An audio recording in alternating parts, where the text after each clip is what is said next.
as well as making my own handmade felt, which I eco-print, and upcycling either garments or vintage linen or silk.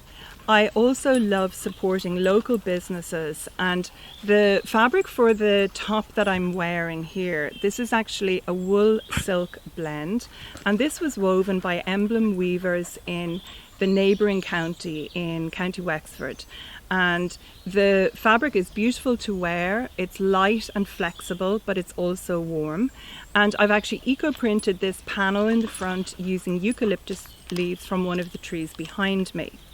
I also support Cushendale Woolen Mill, which is my nearest woolen mill, and I've commissioned lamb's wool from Cushendale on several occasions, and it takes the eco colour absolutely beautifully. So I'm mindful of where I get my fabrics from, and wherever possible I like to support local business near me here in this rural community.